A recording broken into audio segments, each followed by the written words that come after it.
Baik. Bunda, ada berapa tadi? Oke. Ada dua nikmat ya. Yang kata Nabi, dua nikmat ini seringkali kita lalaikan.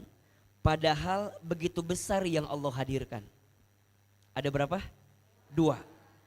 Apa dua nikmat itu Ahilman? Yang pertama nikmat sehat. Dan yang kedua wal faragh, nikmat waktu atau nikmat kelapangan. Jadi dua nikmat, satu kesehatan, satu apa? Kesehatan. Dua kelapangan atau waktu luang. Satu nikmat apa? Kesehatan, dua nikmat apa? Kelapangan. Dua ini benar-benar penting dalam hidup kita. Kenapa? Punten mohon izin. Bunda sehat, tapi waktunya nggak lapang, bisa nggak ngaji? Enggak. Bunda lapang waktunya, dakwah gawe teh gitu. Tapi sakit, bisa datang apa enggak? Enggak. Maka dua nikmat ini adalah dua nikmat yang besar, tapi sering kita lalaikan. Satu nikmat kesehatan, dua nikmat kelapangan. Sekarang AA tanya, sehat itu mahal atau tidak? Mahal atau tidak? Bunda punya banyak uang tapi sakit, apa yang terjadi? Seakan-akan tidak ada harganya, betul? Bunda punya suami ganteng. Amin gitu. Menisiga henteu aa goreng deh suami aku mah. Menisiga kumaha jawaban teh? Bunda punya suami ganteng. Masih belum yakin? Ya. Misalnya Bunda punya suami ganteng tapi menyakitkan, mau atau tidak? Boleh jadi mendingan punya suami biasa-biasa saja, betul? Tapi menenangkan, betul? Ini sering Ahilman tanya, Bunda mau nggak punya suami kayak Ustadz Hilman?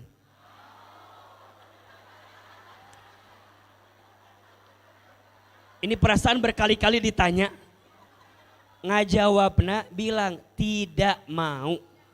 Mau atau tidak? Kenapa tidak mau?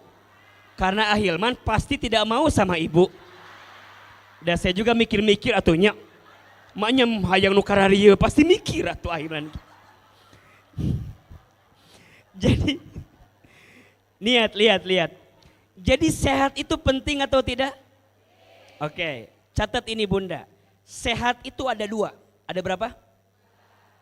Satu, ada yang disebut dengan sehat wal afiat. Afiat. Dua, ada yang disebut dengan sehat was sayyiat. Sayyiat. Satu apa? Afiat. Dua, sayyiat. AA, apa bedanya antara afiat dengan sayyiat? Pertanyaan Ahilman. Menurut Bunda Teteh, kira-kira sama atau beda artinya? Beda. Di mana bedanya? Betereh di situ. Sama atau beda? Beda. Di mana bedanya? Lamun teu apal ulah sibuk. Da asa bedanya. Asa beda. Riweuh panjang. Jadi afiat dengan sayyiat sama atau beda?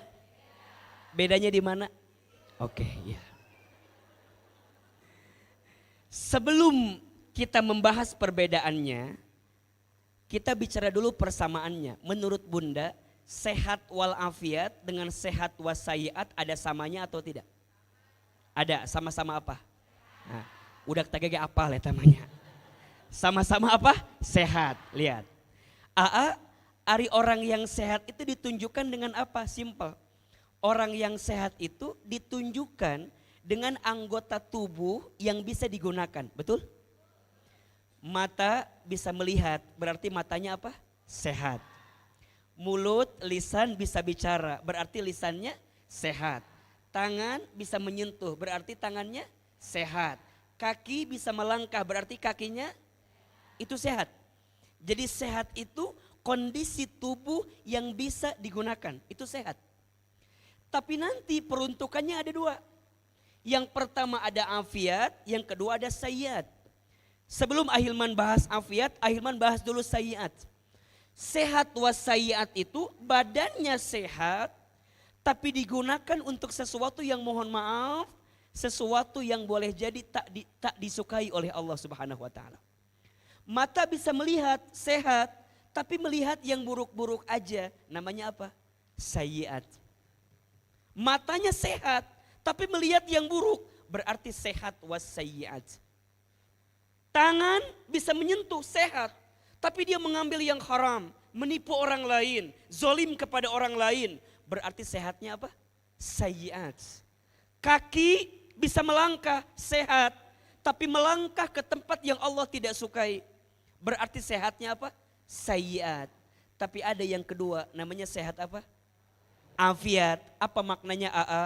Kalau sehat wal afiat itu ketika anggota tubuh kita digunakan untuk sesuatu yang disukai oleh Allah. Mata bisa melihat, dengan matanya digunakan untuk membaca Al-Quran. Allah suka gak kita baca Quran? Kaki bisa melangkah, dengan kakinya datang ke majelis taklim. Allah suka gak kita menuntut ilmu? Afiat. Makanya mohon izin, kalau Ahilman tanya, apa fungsi mata? Sekarang revisi ya. Bagi orang beriman, fungsi mata itu untuk melihat yang baik-baik. Kalau hanya melihat, mohon izin, binatang punya mata enggak? Bisa melihat? Tapi mereka beda dengan kita. Matanya orang beriman, fungsinya melihat yang baik-baik. Lisan, apa fungsinya? Bicara yang. Jadi kalau bunda ditanya apa fungsi mata, melihat yang baik-baik. Kan kadang-kadang anak itu suka ditanya ya, fungsi mata apa, fungsi mulut apa. Ajarkan dari sejak kecil, nah matamu melihat yang baik-baik. Lisanmu bicara yang baik-baik. Kaki melangkah ke tempat yang baik-baik. Itu namanya apa? Sehat wal. Maka ada satu doa yang Nabi ajarkan, ini doanya yang bunda juga hafal doanya itu. Allahumma inna nas'aluka salamatan fiddin. Terus wa afiatan. Mintanya bukan wasihatan, tapi mintanya wa afiatan. Mohon izin, ada orang, mohon maaf ya, mungkin tunanetra, tapi dengan matanya dia bisa menangis di hadapan Allah. Bahkan dia bisa menghafal Quran. Mungkin matanya dalam kacamata kita tidak sempurna, tapi boleh jadi dalam pandangan Allah dia lebih sempurna dibanding kita yang bisa melihat. Betul? Ada orang yang mungkin kakinya mohon izin lumpuh, tapi dengan kakinya dia melangkah ke tempat yang baik, didorong kepada tempat-tempat yang baik. Mungkin kakinya di mata kita tidak sempurna, boleh jadi dalam pandangan Allah dia lebih sempurna dibanding kita. Betul? Maka bunda tolong catat ini. Bukan semata-mata sehat, tapi harus apa? Afiat. Nah bunda, teteh sayang, pagi ini datang ke majelis ilmu karena apa? Nikmat syukur Allah kasih apa? Sehat. Sehat apa? Karena kalau tidak afiat, boleh jadi ada pekerjaan yang lain. Senam jumba, ayah. Arisan, ayah. Bukan gak boleh, boleh apa enggak? Tapi ada prioritas. Maknya atuh, sabulan sekali menit ngaji, maknya. Da aku mah alhamdulillah setiap bulan ngaji, komo lamun Ahilman nungisi nama. Aduh. Da teh favorit aku banget. Misalna imam misal gitunya. Bunda sayang, catat ini. Lebih baik sedikit tapi istiqomah daripada sering sekali-kali. Pas aya masalah ngaji, masalah teu ngaji. Ayo.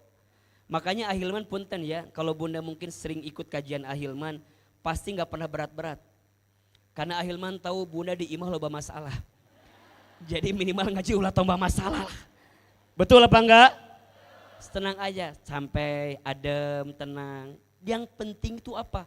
Makin dekat ke Allah, makin taat ke Allah. Berarti sekarang kenapa bunda mau ngaji? Jawabannya nikmat sehat, afiat yang Allah berikan kepada kita. Betul? Yang kedua, nikmat kelapangan. Ya. Bunda, ingat ya, waktu itu nih. Waktu itu mahal. Insya Allah. Kenapa di dalam Al-Quran Allah banyak sekali bersumpah atas nama waktu? Banyak atau tidak? Banyak, banyak. Ya, coba Bunda perhatikan. Di waktu fajar Allah bersumpah dengan kalimat fajar. Wal fajri. Ada?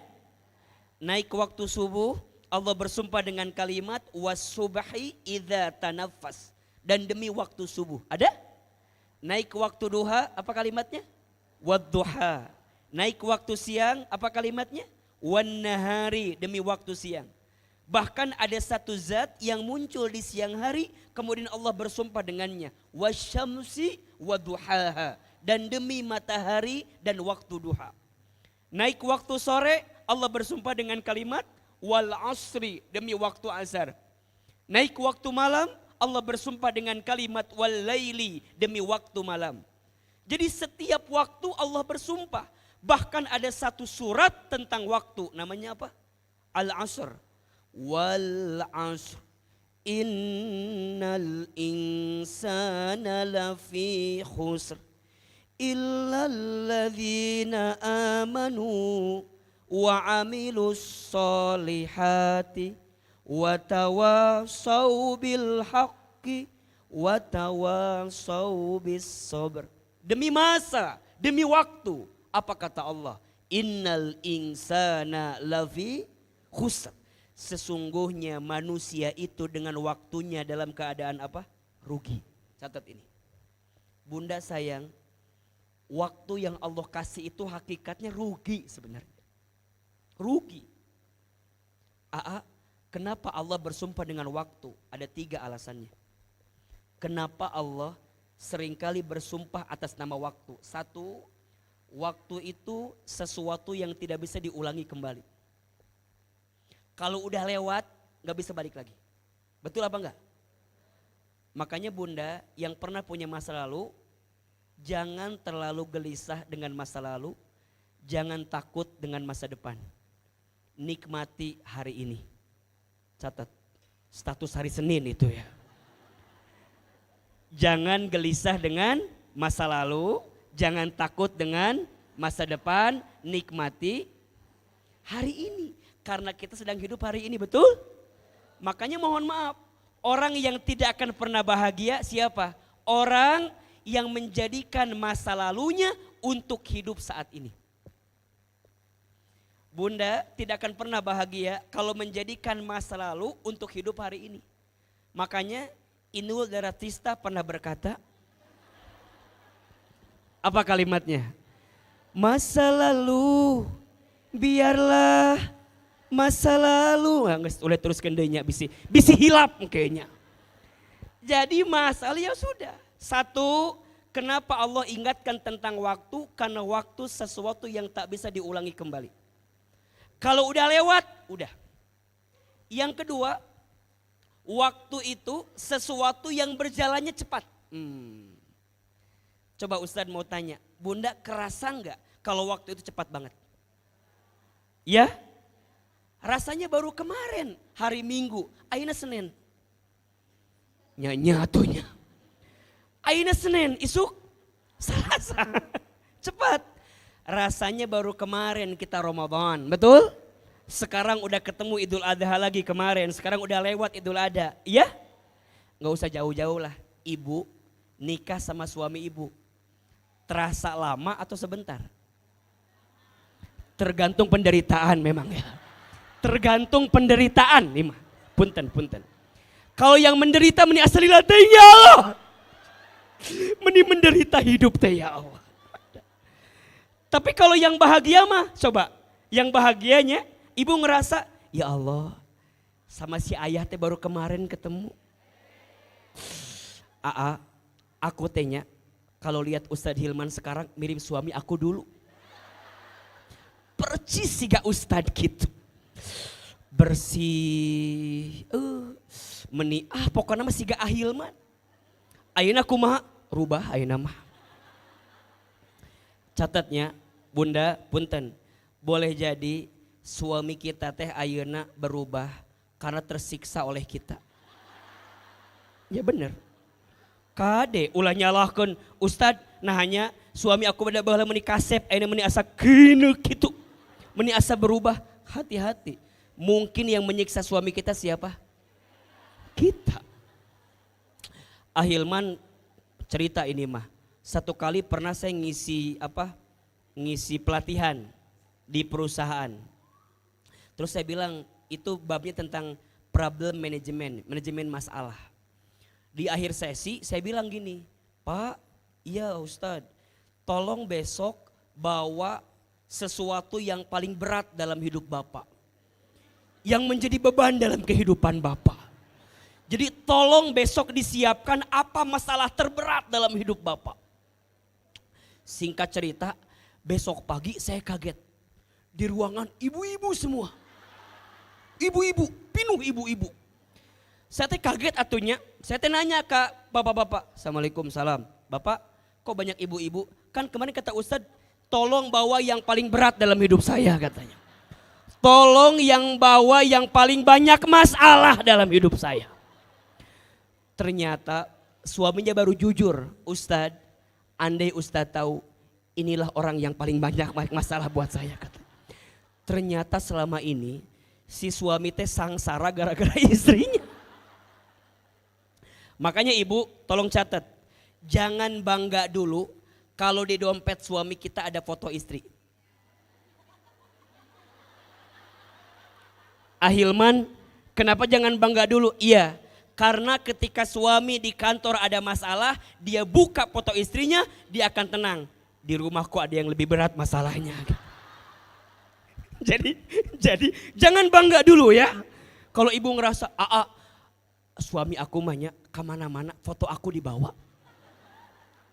Iya, karena dia ingin tenang.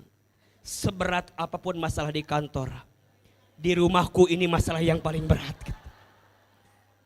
Jelas atau tidak?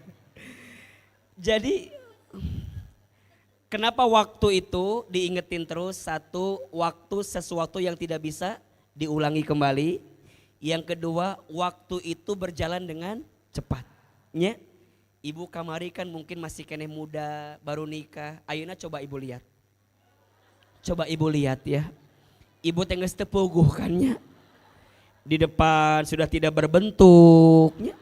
Di belakang gak jelas ya. Di samping apalagi. Dipikir-pikir mah apa yang saya banggakan ini teh. Iya. Coba waktu terasa gak? Cepat sekali, betul? Anak-anak ibu, rasanya baru kemarin ibu teh gendong, kasih nama, betul? Digendong-gendong, anak raja. Padahal bapaknya tukang ojek misalnya, tetapnya anak raja dah, tetap ada bangga teh gitu. Anak raja, dikasih nama, digendong, sekolahin, sekarang udah mau punya cucu, betul nggak? Ada? Kalau lihat anak kita, ya Allah nak, kamu tanya udah gede sekarang waktu cepet. Ahilman atuh, ibu punten, yang dulu awal-awal ikut kajian Ahilman sama Ahilman sekarang beda atau enggak? Beda. Karena duit menentukan memang ya. Uang tuh merubah segalanya memangnya. Yang dulu awal-awal mah ya Allah si teh penek, hidung, kecil ya enggak? Masih inget Ahilman ngejelasin teh masih kene gitu ayeuna mah ya Allah. Berubah atau tidak? Makanya Ahilman mah tidak akan pernah lupa sama ibu-ibu. Karena izin Allah hari ini Ahilman ada di sini mungkin karena cintanya ibu-ibu. Betul apa enggak? Makanya bunda tolong ingetin saya. Kalau ada yang berubah dengan saya ingetin. Ustadz dulu mah Ustadz meni kumaha ayeuna meni hese. Waktu lagi meni hese sibuk segala macam.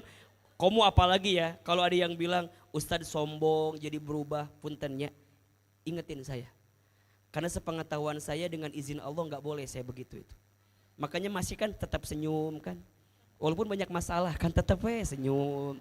Depan ibu-ibu tidak berubah. Waktu tidak bisa diulangi kembali. Waktu berjalan dengan cepat. Yang ketiga ini yang paling utama. Kenapa Allah ingatkan tentang waktu? Karena banyak manusia yang melalaikan itu. Maka disebutkan di ayat selanjutnya, innal insana lafi, manusia teh rugi. Allahu Akbar. Coba, kalau ternyata waktu kita rugi, sebenarnya kalau boleh milih, kita mendingan dikasih waktu yang panjang atau pendek? Lihat logikanya. Kalau waktu itu bikin rugi, mendingan dikasih waktu panjang atau pendek? Mending pendek sebenarnya. Betul? Tapi Allah kasih tahu ada yang tidak rugi. Siapa? 4 golongan. Yang pertama, illalladzina amanu, orang yang beriman. Yang kedua, wa amilus solihat, orang yang beramal. Yang ketiga, watawassaw bil haq, orang yang mau menasehati dan dinasehati dalam kebaikan kebenaran. Tolong catat. Bunda sayang, teteh sayang, kita jika masih mau mendengarkan nasihat, berarti kita masih berpotensi menjadi orang baik dalam kehidupan. Saya ulangi. Jika hidup kita, jika diri kita masih mau mendengarkan nasihat, berarti kita masih bisa mendapatkan kebaikan dalam hidup. Bunda sayang, teteh sayang, pagi ini datang ke sini. Kenapa? Jawabannya, man yuridillahu bihi khairan yufaqihu fiddin. Barang siapa yang diinginkan oleh Allah kebaikan dalam hidupnya, yufaqihu fiddin, maka Allah akan berikan kesempatan kepadanya untuk memahami ilmu agamanya. Jadi kalau bunda nanya, kenapa ya pagi ini aku yang dimudahkan datang ke sini? Jawabannya, karena Allah masih inginkan kita menjadi orang baik. Karena Allah masih ingin siapkan kebaikan untuk kita. Makanya ingat ya, kalau bunda mau dinasehati, mau nasehatin orang, itu baik tuh. Dan ingat rumusnya apa? Watawassaw bisabr, dan saling menasehati dalam kesabaran. Bunda sayang, untuk istiqomah dalam iman kudu sabar. Untuk istiqomah dalam amal soleh kudu sabar. Dakwah kudu sabar. Bunda ngingetin orang tuh kudu sabar. Naon eta bieu surah naon? Nah, kudu sabar eta teh sarua. Ada suara yang mencurigakan, kudu sabar, iya sama. Jadi ya, ini penting. Lihat, ada 2 nikmat yang sering kita lalaikan. 1 nikmat apa? Kesehatan. 2 nikmat kelapangan.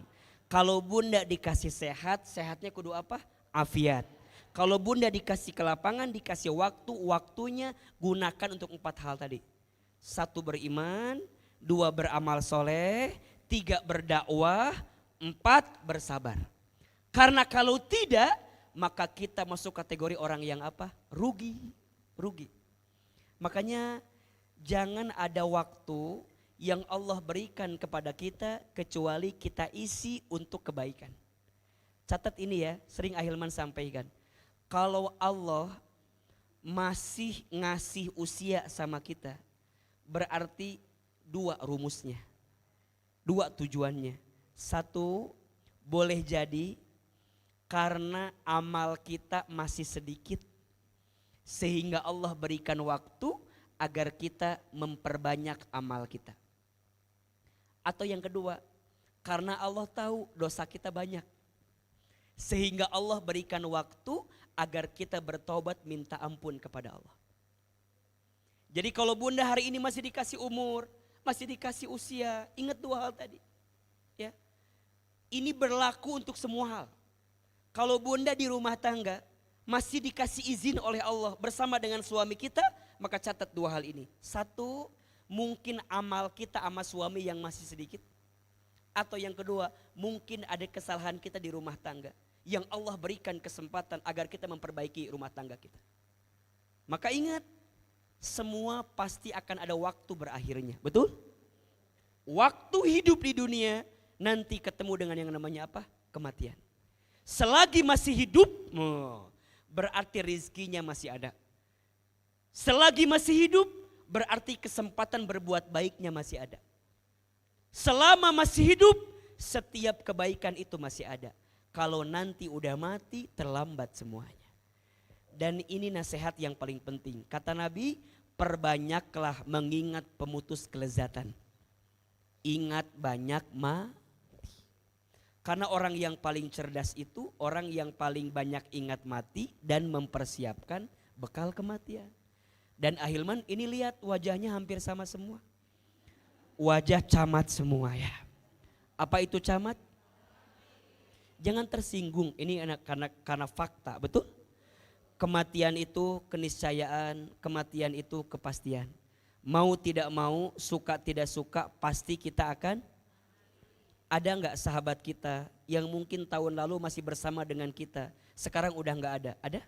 Ada. Kenapa orang udah diambil usianya oleh Allah? Satu, bekalnya udah cukup. Dua, dosanya udah diampuni sama Allah. Berarti kalau kita masih hidup, kenapa? Bekalnya belum cukup dan dosanya masih banyak. Betul? Makanya yang namanya mati mah pasti. Kan gitu. Orang kaya, orang miskin, raja-raja, rakyat biasa, yang di belakang, yang di tengah, yang di depan, yang berdiri, wafat atau meni berdiri teuing ieu mah. Jadi ya, yang namanya mati mah kepastian. Da akhir masih muda kene, pasti masih lama matinya. Kata siapa? Sekarang mah yang masih muda udah banyak yang udah mati. Ada apa enggak? Banyak. Bahkan menurut penelitian, yang masih muda itu potensi matinya lebih besar dibanding orang tua. Bener. Ustadz belum pernah dengar ada nenek kakek meninggal trek-trekan motor. Asa enggak ada ya. Pasti yang mati trek-trekan motor biasanya siapa? Anak muda. Ahilman belum pernah dengar ada seorang nenek loncat dari apartemen tertinggi karena diputusin kakeknya ya. Asa nggak ada gitu ya. Yang begitu biasanya siapa? Anak muda. Jadi yang namanya mati itu nggak pandang bulu, betul? Bisa jadi ibu duluan, Ahilman belakangan, bisa. Atau dibalik, Ahilman belakangan, ibu-ibu duluan, iya. Jadi yang duluan siapa?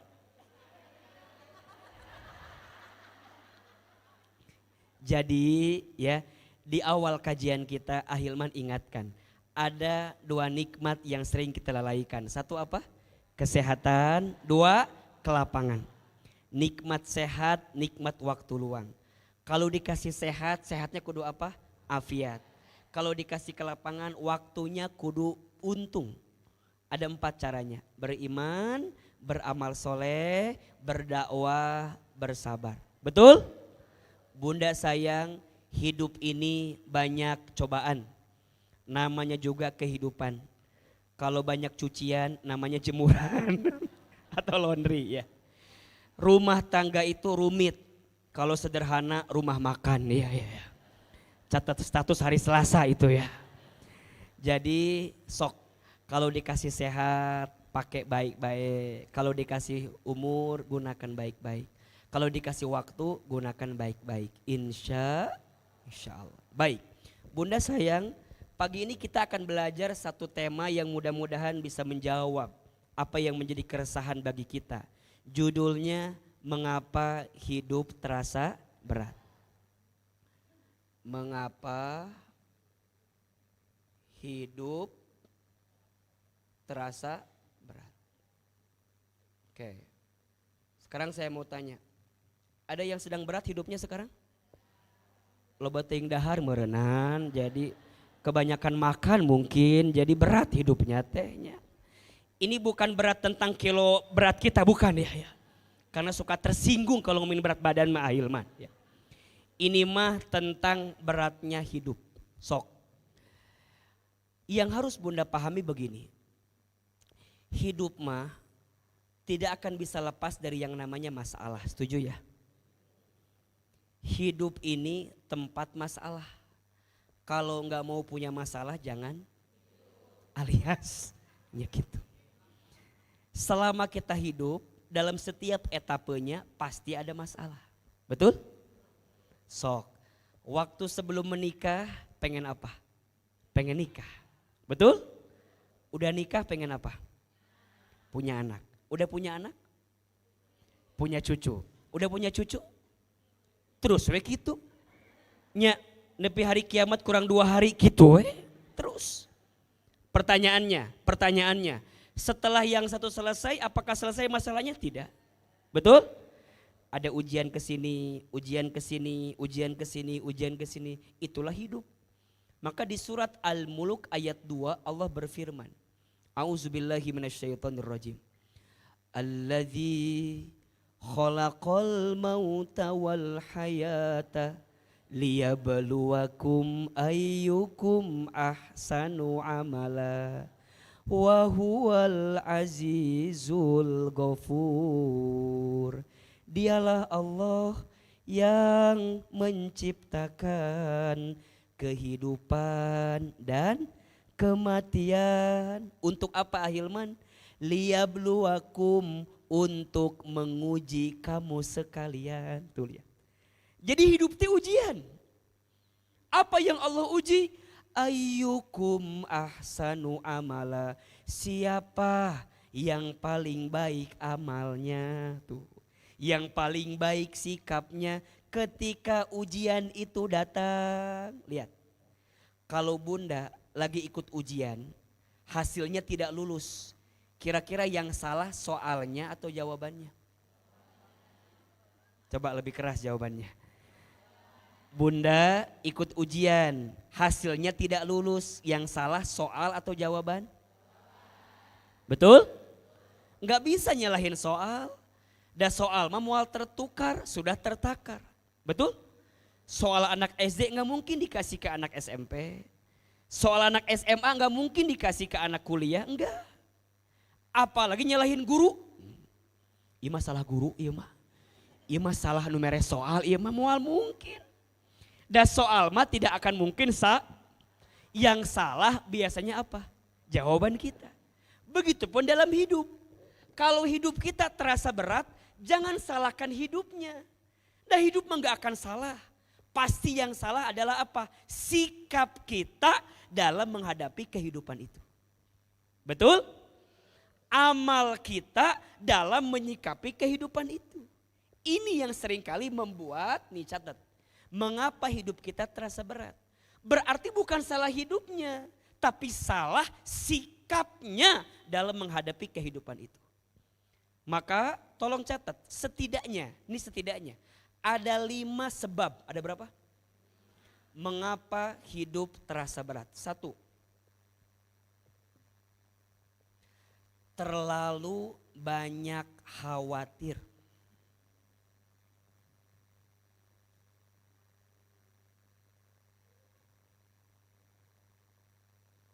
Apa yang pertama? Coba Ustadz mau tanya, apa yang Bunda khawatirkan hari ini? Kalau boleh saya jawab, kebanyakan yang Bunda khawatirkan itu sesuatu yang tidak harus kita khawatirkan. Sok, pertanyaannya. Bunda khawatir dengan apa sekarang? Rezeki. Betul? Dipikir-pikir, rezeki itu yang ngatur siapa? Yang jamin siapa? Terus kenapa Bunda harus mikirin sesuatu yang udah dijamin sama Allah? Halo? Bener tuh? Yang ngatur rezeki siapa? Yang jamin siapa? Kalau udah diatur sama Allah, kenapa kita harus khawatir? Berarti Ahilman, kita nggak boleh khawatirin rezeki. Punten. Jangan khawatirkan rezekimu, tapi khawatirkan caramu mendapatkan rezeki itu. Sekarang mah banyak orang yang mikirin rezeki tapi nggak mikirin gimana cara mendapatkannya. Halal atau tidaknya, berkah atau tidaknya. Betul? Padahal Allah tidak akan menghisab jumlah rezeki kita. Tapi Allah akan menghisab bagaimana cara kita menjemput rezeki itu. Betul? Banyak orang yang mikirin rezeki, tapi banyak orang yang meninggalkan Allah yang maha pemberi rezeki. Bunda teh tahu yang ngatur rezeki Allah. Berarti kalau mau rizkinya mudah, deketin yang ngasih rizki. Kan itu simpelnya. Tapi kita lebih banyak mikirin sesuatu yang tak harus kita khawatirkan. Nanti gimana ya? Nanti gimana ya? Belum tentu kita ketemu dengan nanti itu. Keluarga. Ada gak yang khawatir dengan keluarga? Kenapa harus dikhawatirkan? Keluarga itu hak guna pakai, bukan hak milik. Jadi suami kita hak apa? Serius. Coba. Ustadz, nanti gimana? Nanti gimana? Catat ya. Kekhawatiran itu setengah dari penyakit. Dan ketenangan setengah dari obat. Catat, status hari Rebo itu. Kekhawatiran itu setengah dari penyakit. Ketenangan setengah dari. Banyak orang yang sakit gara-gara apa? Banyak khawatir. Bunda kamari corona. Banyak orang yang kena gara-gara apa biasanya? Bukan semata-mata tidak menjaga kesehatan. Tapi lebih kepada apa? Khawatir. Betul apa enggak? Khawatir itu yang jadi nempel ke kita. Jadi penyakit untuk kita. Coba Bunda pikirkan deh sekarang. Apa yang seringkali Bunda khawatirkan sebenarnya tidak harus kita khawatirkan. Pelan-pelan Bunda melepaskan yang tidak harus dikhawatirkan, makin sehat, makin ringan hidup kita. Bunda khawatir omongan orang sama kita. Betul? Untuk apa? Dan kita tidak akan bisa menyenangkan semua orang, pasti ada aja yang gak suka sama kita. Betul gak? Catat ini, ada dua yang tidak akan pernah berhenti. Ada dua yang tidak akan pernah berhenti. Satu, komentar orang lain kepada kita. Dua, kasih sayang Allah kepada kita. Masya Allah. Dua hal yang tidak akan pernah berhenti. Satu apa? Sikap atau tanggapan orang ke kita. Yang kedua, kasih sayang Allah sama kita. Sekarang saya mau tanya, yang sering Bunda khawatirkan yang mana? Betul? Kenapa Bunda gak sibuk aja dengan kasih sayang Allah? Kenapa Bunda gak lebih sibuk aja dengan rahmatnya Allah? Kenapa Bunda lebih sibuk dengan komentar orang lain yang pasti tidak akan bisa menyenangkan semua orang? Betul? Pasti ada aja orang yang komentar berbeda dengan kita. Ahilman, orang yang lihat sebelah kiri, yang sebelah kanan, yang depan lihat Ahilman sama atau beda? Beda. Yang sebelah kiri mungkin lihatnya agak sedikit cabi, mungkin. Yang sebelah kanan agak sedikit tirus. Makanya Ahilman kalau foto pasti begini. Karena saya tahu ini yang paling bagus bagian wajahnya. Meureun ieu ge nya. Mungkin yang depan melihatnya asa bareuh kieu. Asa bengkak kieu Ahilman teh meureun. Ibu, mengapa hidup kita terlalu berat? Karena terlalu banyak apa? Jadi sebenarnya yang bikin sakit itu siapa? Kita. Ini sering Ahilman sampaikan. Ada hati yang tersakiti, ada hati yang disakiti, ada hati yang sakit. Ada berapa tadi? Hati yang tersakiti, ada hati yang disakiti, ada hati yang sama atau beda? Di mana bedanya? Di situ ya. Betereh kan gitu jawabannya. Aa, bedanya apa? Kalau tersakiti yang bikin sakit siapa? Diri kita sendiri. Ustadz lagi tersakiti. Berarti yang ngerasa sakit siapa? Kita. Kalau disakiti berarti mungkin ada orang lain yang menyakiti. Tapi ingat ya, sebesar apapun orang menyakiti kita, kita tidak akan pernah sakit hati kalau kita tidak mengizinkan hati kita sakit hati. Saya ulangi. Sebesar apapun orang nyakitin kita, kalau kita nggak ngizinin hati kita sakit hati, nggak akan sakit hati. Jadi yang bikin sakit hati saha? Kita. Betul? Ada yang ketiga, hati yang sakit, double. Karena diri sendiri, karena orang lain. Sekarang Bunda ada di mana posisinya? Tersakiti, disakiti atau sakit? Alhamdulillah tidak di masjid. Balik ka imah lieur deui ya. Teu naon da emang hidup mah begitu. Berarti sebenarnya lihat yang membuat hidup kita terasa berat apa yang pertama? Terlalu banyak khawatir. Siapa yang bikin khawatir? Kita. Maka perhatikan, orang beriman itu tidak boleh putus asa, tidak boleh banyak khawatir. Quran surat Ali Imran ayat 139. Coba dibuka. Surat apa? Ali Imran ayat berapa? 139. A'udzubillahi minasyaitonirrajim. Bismillahirrahmanirrahim. Wala tahinu wala tahzanu wa antumul a'launa in kuntum mu'minin. Lihat. Dan janganlah kalian putus asa, jangan khawatir, jangan gelisah, jangan sedih. Kenapa? Kalian itu orang yang Allah angkat derajatnya. Lihat.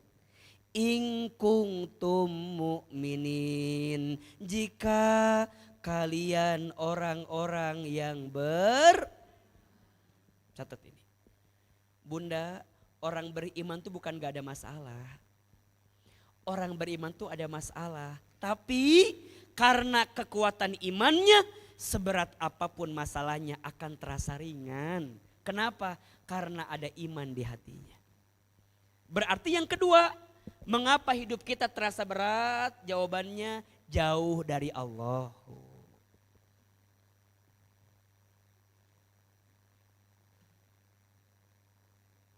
Apa yang kedua? Jauh dari Allah. Udah mah banyak khawatir, jauh dari Allah. Udah. Semakin berat. Kenapa? Karena dia terlalu pede dengan kemampuannya. Betul? Bunda diuji di rumah tangga. Sok. Bunda diuji di rumah tangga. Suami kita tuh nguji kita banget. Kira-kira Bunda banyak gak kekhawatirannya? Banyak. Ya Allah, kenapa ya aku nikah sama suami yang begini ya Allah? Apa gak ketukar sama suaminya Cida ya Allah? Dan suami Cida masa soleh, asa baik. Lihat, mulai. Satu, kekhawatiran pertama, lihat, Bunda menyesali yang sudah terjadi. Yang kedua, Bunda mikir macam-macam. Ya Allah, kenapa suami aku jadi berubah begini ya? Kenapa ya Allah ya? Pasti ini mah, pasti.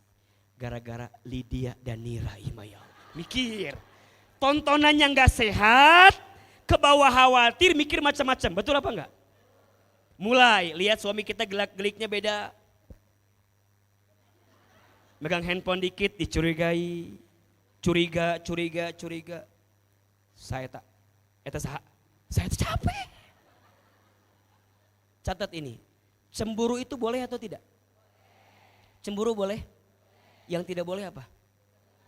Berlebihan dalam kecemburuan. Halo, kamu di mana? Sama siapa? Pulang jam berapa? Potokeun ayeuna keneh. Hayang apal di mana? Pertanyaan saya, yang nyiksa siapa? Diri kita sendiri. Padahal suami kita biasa-biasa aja. Betul apa enggak?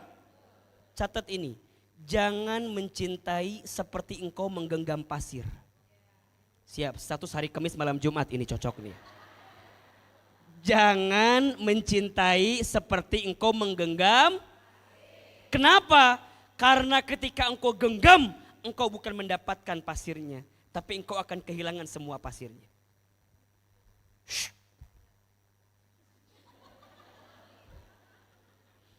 Jadi yang bikin khawatir gini nih.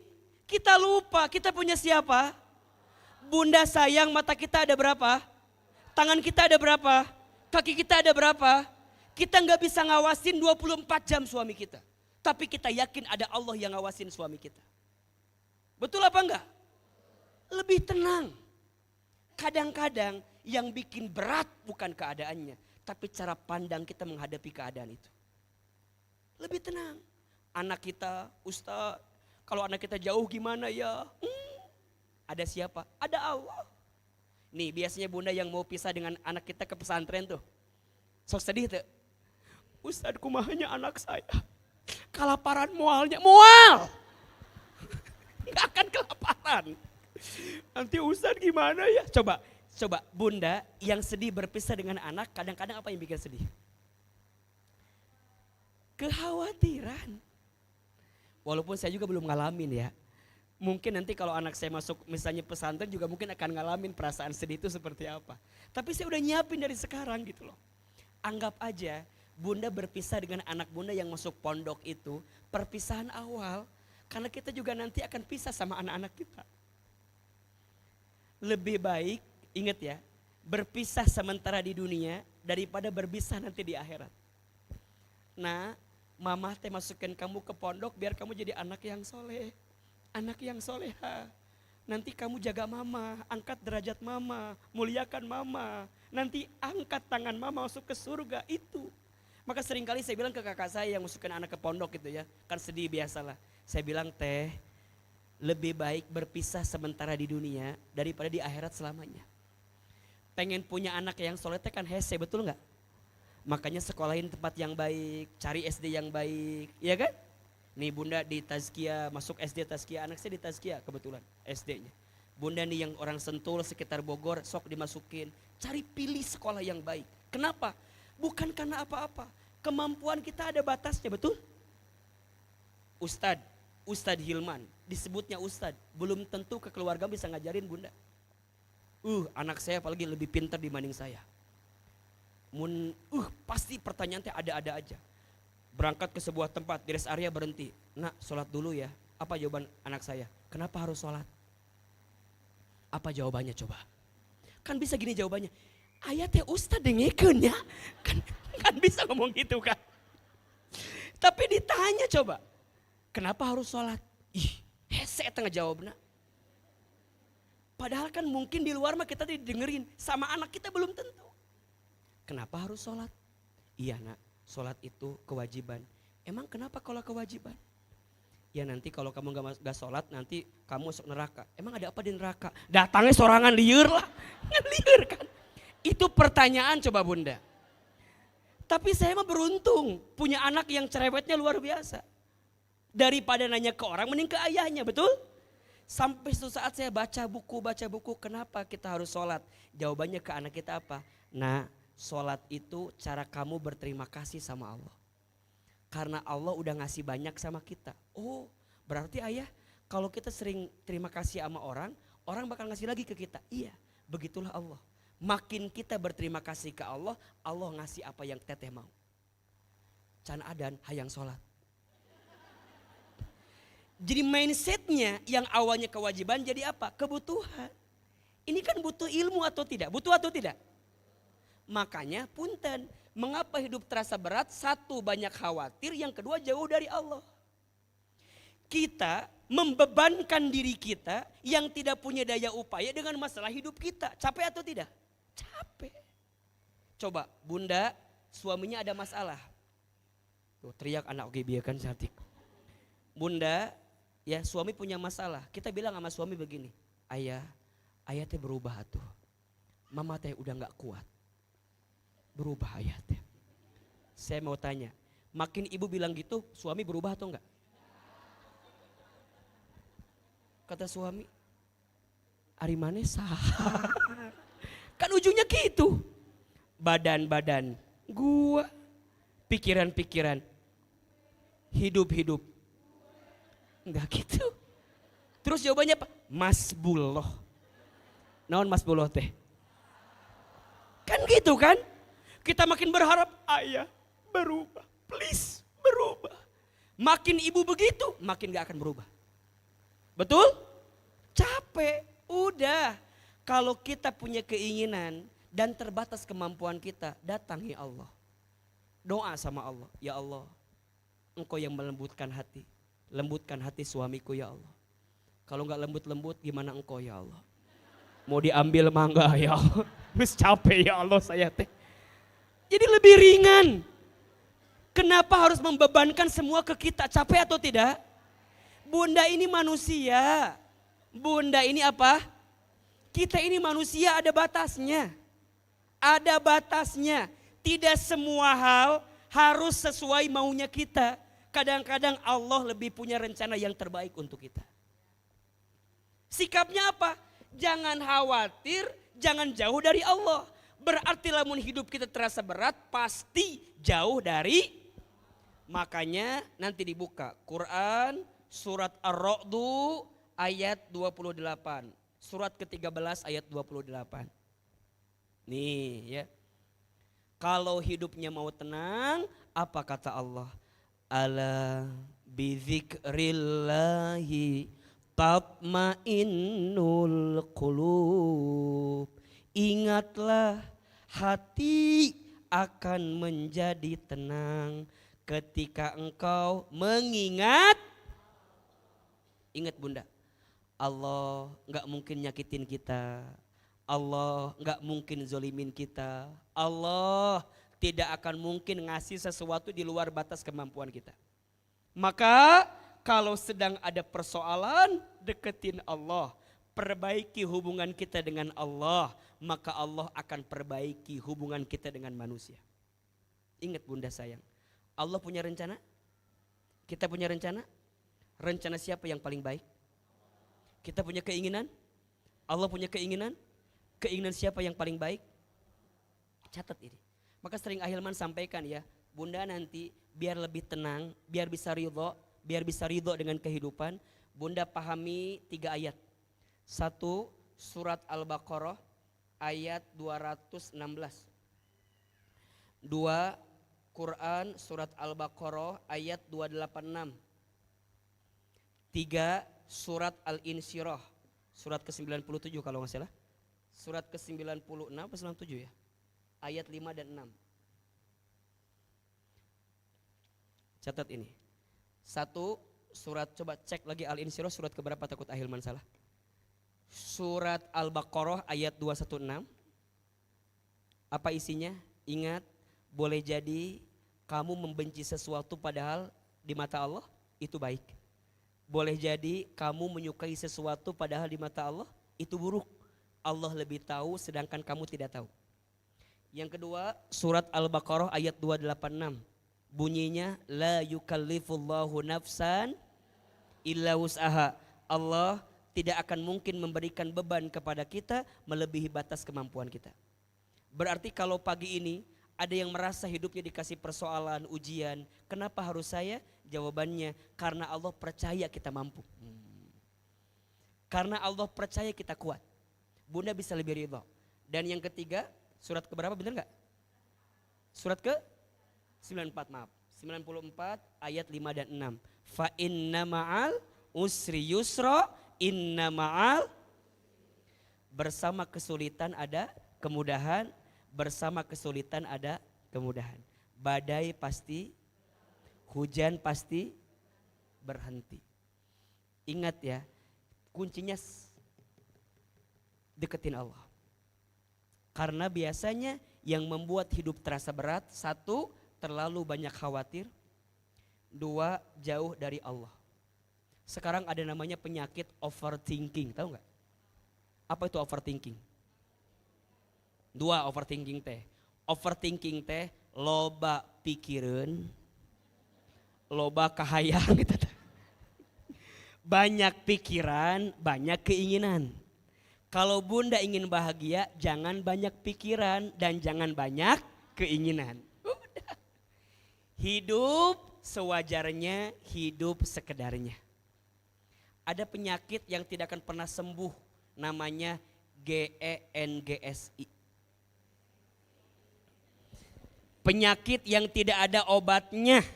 Apa namanya? GENG. Apa itu?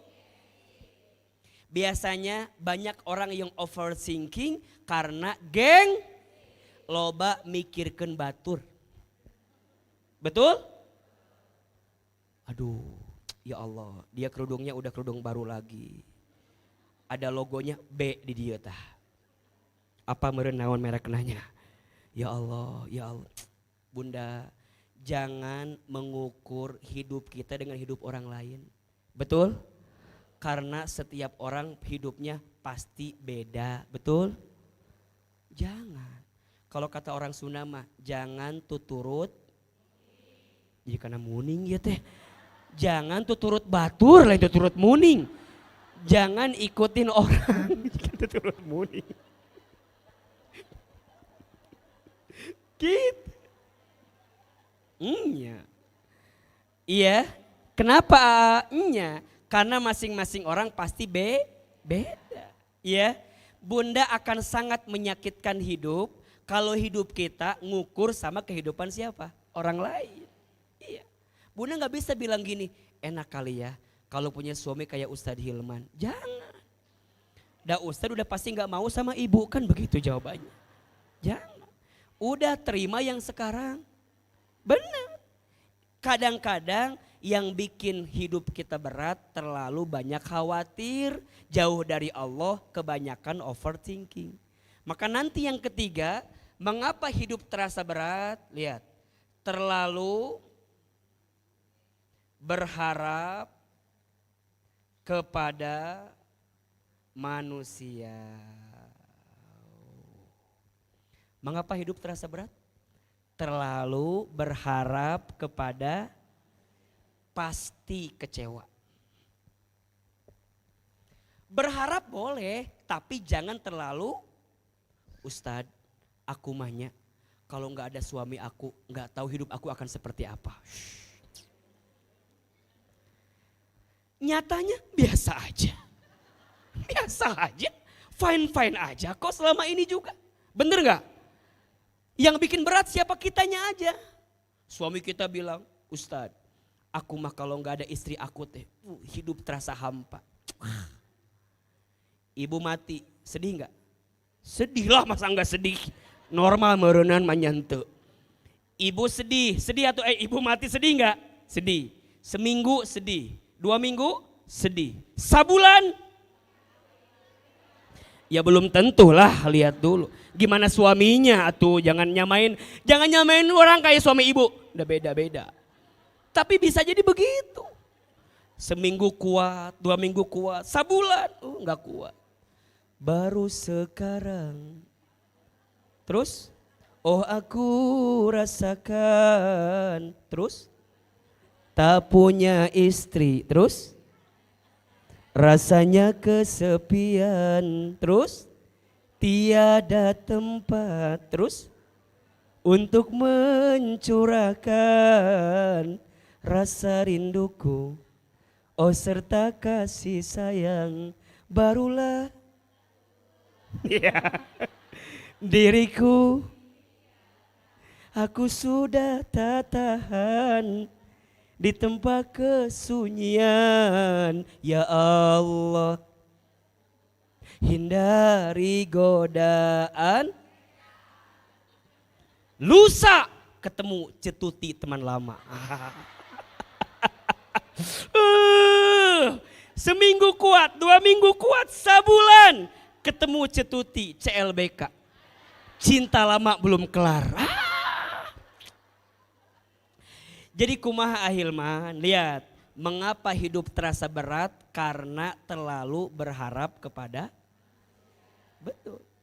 Udah kata Imam Ali bin Abi Thalib, aku pernah merasakan semua kepahitan hidup dan tidak ada yang paling pahit kecuali saat aku terlalu berharap kepada manusia. Berarti gimana? Gantungkan harapan kita kepada siapa? Hasbunallah wa ni'mal wakil, ni'mal maula. Sekarang Bunda jadi istri, catat ini ya, sering Ahilman sampaikan. Jadilah istri yang baik. Tapi niatkan semuanya untuk siapa? Allah.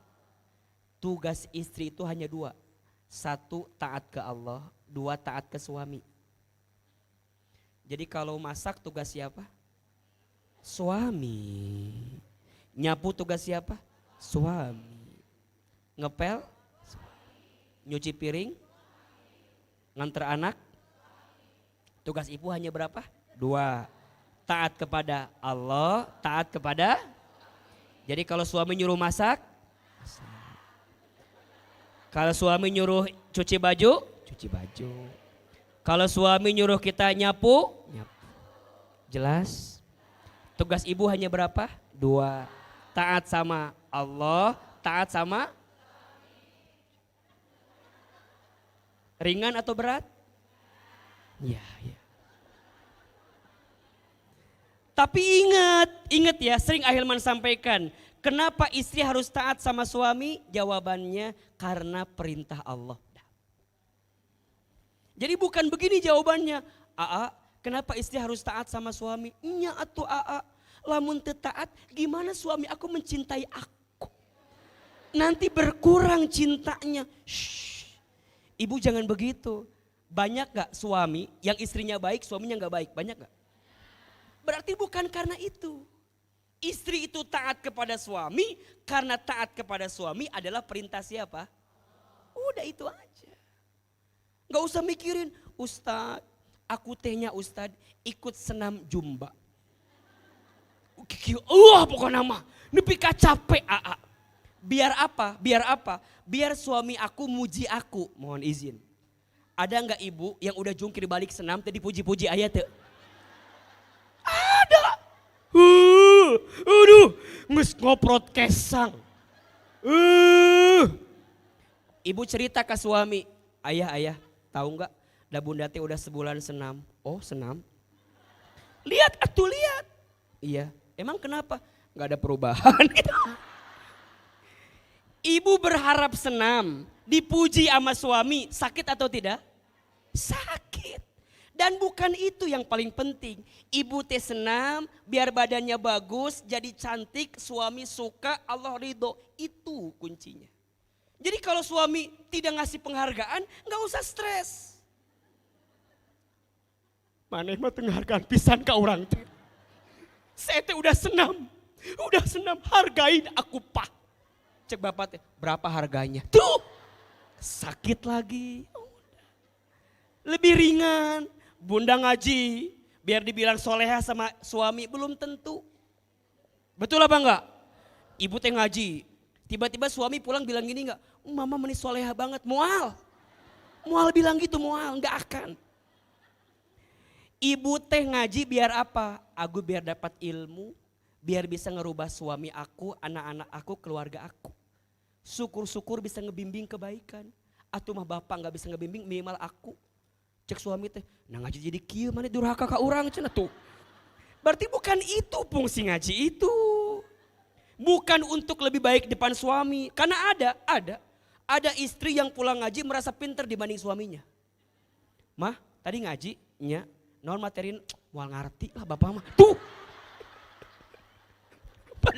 Ada enggak yang begitu? Ada enggak? Ada enggak di sini? Ada. Biasanya mah yang duduk nyender ke tembok. Apal. Ustadz mah tahu itu orangnya itu pasti itu. Ibu nggak usah geser, biasa aja. Semakin tahu ada masalah ya, tenang aja. Ya. Ada, ima punten ada, ditanya sama suaminya, mama tadi teh ngaji, siapa ustadznya? Ahilman. Apa materinya? Percuma pak. Bapak udah mau ngerti dijelaskan, kayak bapak mah tetap ngerti.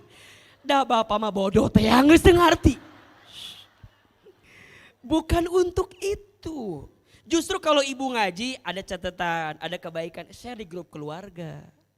Jangan takut diganggurekeun ke suami. Naon share-share gitu sih ganu soleha wae, naon share-share gitu. Enggak apa-apa. Dah kita mah nge-share juga bukan buat dipuji sama suami. Kita tahu ini ada kebaikan, betul? Bunda mah kadang-kadang sok terseimbang. Kalau yang nyurutin suami dikirim, ya dengerin nih. Nih dengerin ya, kata Ahilman oge ya dengerin ya. Jadi yang dipotong tuh bang bab yang nguntungin bunda, ngerugiin suami. Padahal Ahilman ngebahasnya panjang. Jadi orang bilang, Ahilman mah ustadznya emak-emak katanya. Karena isinya tentang perempuan semua. Tapi bunda motongnya salah. Motong yang pas bab menguntungkan ke bunda hungkul. Padahal saya ngebahas semuanya. Ada tuh materi gini, suami yang mencintai istrinya maka Allah akan muliakan hidupnya. Potong tah, di share. Dengerin nih. Suami yang mencintai istrinya akan Allah muliakan hidupnya. Padahal ada kelanjutannya apa? Istri yang taat kepada suaminya maka mendatangkan rizki bagi suaminya. Itu mah gak dipotong. Tidak menguntungkan untuk saya Ustadz. Jadi kadang-kadang kita suka tidak berimbang dalam memberikan pesan itu. Nah kembali kepada poin. Mengapa hidup terasa berat? Karena yang ketiga apa? Terlalu berharap kepada sok.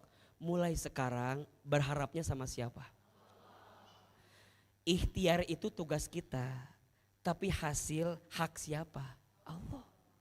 Yang bikin capek itu apa coba? Bunda mengambil tugasnya Allah untuk menentukan hasil dalam hidup kita. Pokoknya kudu gitu. Pokoknya harus begini.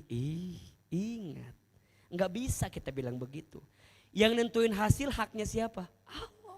Tugas kita mah ikhtiar. Nahnu bitakhyir wallahu bitakdir. Kami ikhtiar. Allah takdirnya menentukan. Ya Allah, kalau dia jodohku dekatkanlah. Kalau dia bukan jodohku gimana caranya ya Allah. Pokoknya kudu jodoh ya Allah. Eta mah lain doa, eta mah maksa. Doa itu artinya minta bukan maksa. Ya Allah, rubah suamiku ya Allah. Kalau enggak rubah, kasih ke yang lain ya Allah. Dari ya Allah. Hidup sama saya teh meni asari kieu ya Allah. Maksa itu namanya. Ya Allah, jika dengan suamiku ini bisa menguji kesabaranku, siapkan pahala terbaik untukku ya Allah. Catat ini Bunda ya. Kalau kata Ahilman mah, selama suami kita satu, tidak KDRT. Dua, tidak melupakan kewajibannya kepada Allah. Dan yang ketiga, tidak berbuat sesuatu yang diharamkan, masih bisa dipertahankan. Saya ulang ini. Selama suami kita tidak KDRT, masih ngasih nafkah kewajiban. Dan yang ketiga, tidak berbuat sesuatu yang diharamkan, masih ada alasan untuk dipertahankan. Karena Ahilman sekarang menemukan ada suami istri cuman beda makan cerai. Ada. Istrinya pengen makan bakso, suaminya pengen makan sate. Bapak bakso, sate, cerai aja. Naon? Coba gara-gara bakso jeung sate jadi cerai. Ada. Gara-gara beda pendapat sedikit mah ya Allah. Ingat ya, suami istri itu tidak boleh mudah mengucapkan kalimat talak. Istri tidak boleh dikit-dikit talak. Suami gak boleh mudah mengatakan aku ceraikan kamu. Jangan. Sekiranya bukan urusan prinsip ya, masih bisa dipertahankan. Beda pendapat. Mau jangan ngotot-ngotot. Pokoknya harus sama kayak aku. Kata suaminya, kita ke botani ya. Enggak, CCM. Botani, CCM. Kata anaknya, ion disentul aya.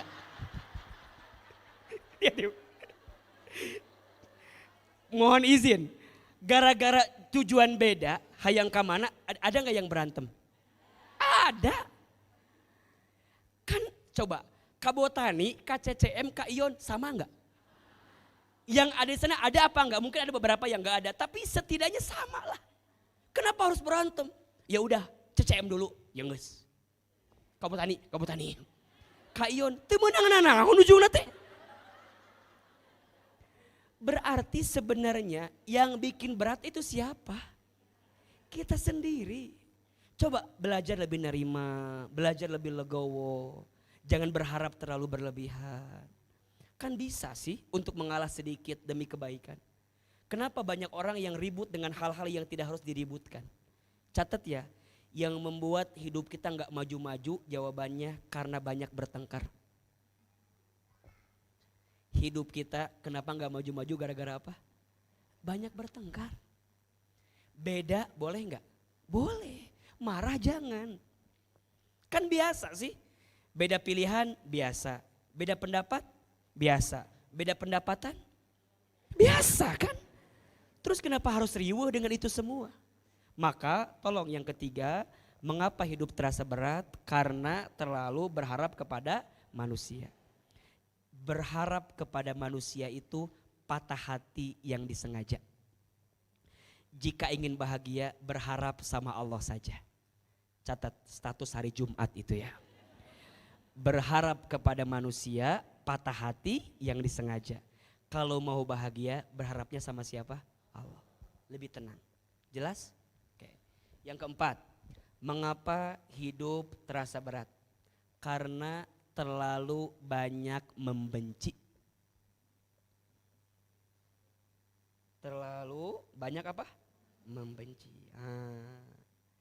Biasanya mah ini teh urusan sama orang lain.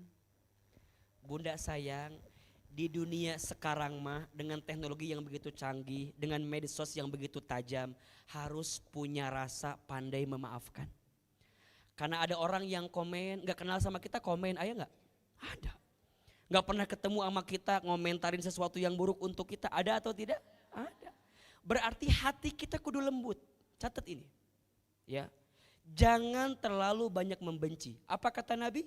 Irhamu man fil ardi yarhamukum man fis sama. Cintailah yang ada di bumi, maka yang di langit akan mencintaimu. Kalau ada orang yang sayang sama kita, kita harus lebih sayang sama dia. Kalau ada orang yang benci sama kita, kalau bisa maafkan dia. Tapi HCA, karena pahalanya surga. Kalau ringan kipas angin pahalanya. Catat ya, jika ada orang yang menyakitimu, tugasmu 3. 1, maafkan. 2, doakan. 3, ikhlaskan. 1 apa? Maafkan. 2, 3. Ulangi. 1, 2, 3. 1, maafkan. Ingat, Allah tidak mungkin menakdirkan ada orang yang menyakiti kita kecuali Allah sedang menyiapkan pahala memaafkan untuk kita. Bagaimana mungkin Bunda, teteh sayang bisa mendapatkan pahala memaafkan kalau tidak ada orang yang nyakitin kita? Justru ada orang yang nyakitin kita agar apa? Allah siapkan pahala baik untuk kita. Apa? Memaafkan. Makanya kata Nabi, catat ini. Ada 3 amalan yang akan dibangunkan istana di surga. Masya Allah. Mau gak? Istana di surga mau? 1, falyafu amman dolamaka. Maafkan orang yang menyakitimu. 2, wal yu'ti man haramaka. Memberilah kepada orang yang tidak memberi kepadamu. Ada orang yang gak baik sama kita, kita berbuat baik sama dia. Allahu Akbar. Dan yang ketiga, wal yasil man qata'aka. Sambungkanlah silaturahmi dengan orang yang pernah memutuskannya dengan dirimu. Bunda, berbuat baik sama orang yang berbuat baik sama kita, biasa apa enggak? Biasa. Tapi saat kita bisa berbuat baik sama orang yang enggak baik sama kita, baru luar biasa. Catat ya, AA enggak bilang melupakan, bilangnya memaafkan. Karena memaafkan dengan melupakan itu beda. Bedanya di mana? Kalau memaafkan adanya di hati, kalau melupakan adanya di pikiran. Memaafkan itu membersihkan hatimu agar tidak membenci kepada orang yang menyakitimu. Sedangkan melupakan membersihkan pikiranmu agar tidak ingat kepada orang yang menyakitimu. Beda atau sama? Beda. Bunda, maafin aja. AA boleh enggak setelah aku maafin aku misalnya ya jaga jarak sama dia, gak komunikasi lagi atau blok Instagram dia, Facebook dia, boleh atau tidak? Boleh, jika itu bisa mengobati hati kita. Karena kalau kita komunikasi lagi khawatirnya jadi tambah panjang sakit hatinya. Bunda jaga diri, lindungi diri, tapi di hati maafkan kesalahannya. Tapi kalau bisa tetap berbuat baik seperti biasa. Maka kalau ada orang yang berbuat salah, benci kesalahannya, jangan benci orangnya. Saya ulangi, kalau ada orang yang berbuat salah, benci apa? Kesalahannya, tapi jangan benci orangnya. Kenapa coba? Kenapa? Kalau di hati ini tidak ada kebencian kepada orangnya, maka kita akan mendoakan kebaikan untuknya. Yang merubah orang siapa? Allah. Kita doakan ke Allah, ya Allah, orang itu ya Allah pernah menyakitiku. Aku minta kepadamu ya Allah, berikan yang terbaik. Tiba-tiba ada nggak orang yang lama-lama benci tiba-tiba cinta? Ada nggak? Kekuatan doa. Maka ingat, jangan terlalu banyak membenci. Karena kebencian mengantarkan kesempitan. Bunda kalau udah benci sama orang capek apa enggak? Capek. Lihat orang tuh benci gitu. Ustadz aku manges hoream. Geluh. Hese tama. Coba. Bunda mau ngaji nanya ke orang-orang. Dia datang apa enggak? Datang. Mau ngaji. Ada. Dia datang enggak? Enggak. Ngaji aku mah ada.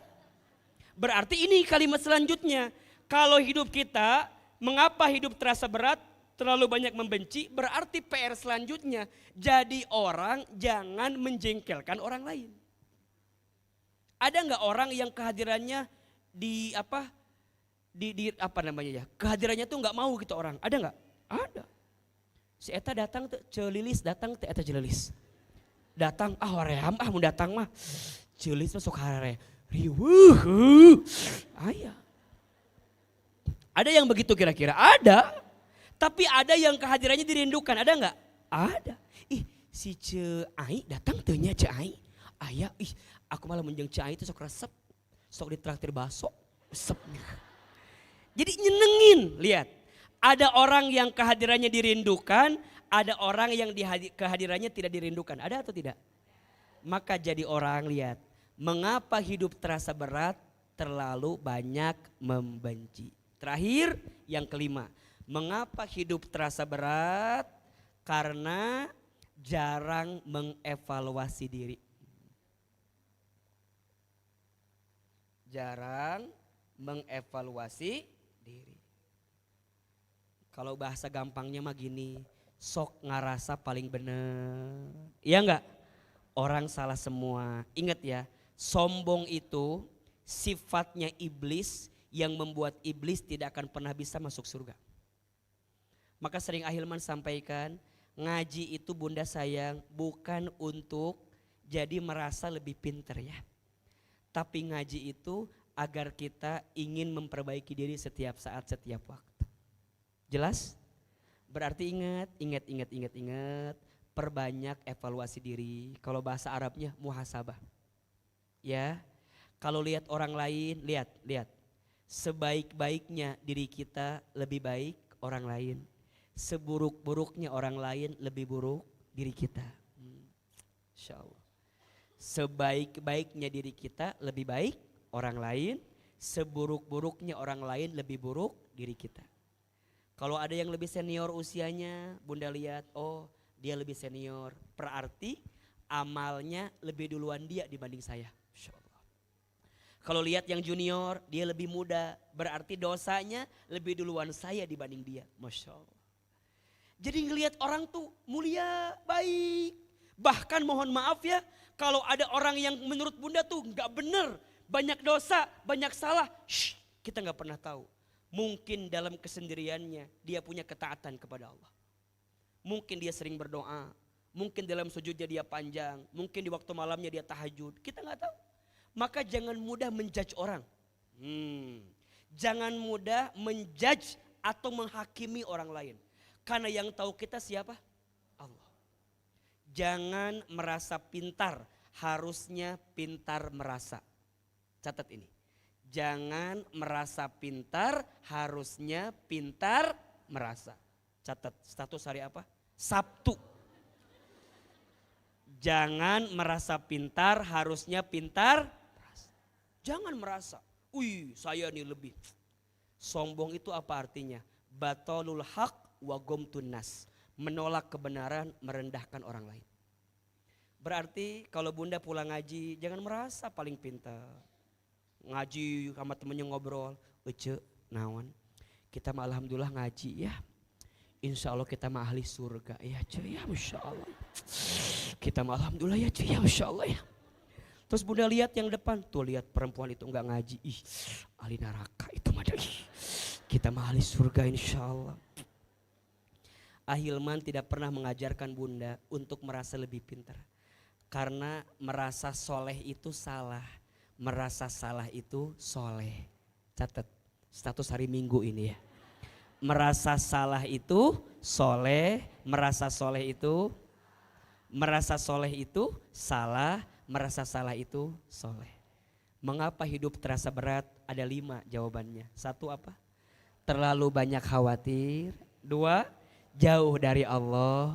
3, terlalu berharap kepada manusia. 4, terlalu banyak membenci. 5, jarang mengevaluasi diri. Berarti sebaliknya, kalau hidup mau ringan, 1, jangan khawatir, lebih tenang. 2, deketin Allah. 3, berharap sama Allah. 4, banyak mencintai. Dan yang kelima, banyak muhasabah, memperbaiki diri. Jelas sampai di sini? Kadang-kadang saat kita mau jadi orang baik, godaannya bukan datang dari orang yang jauh, betul?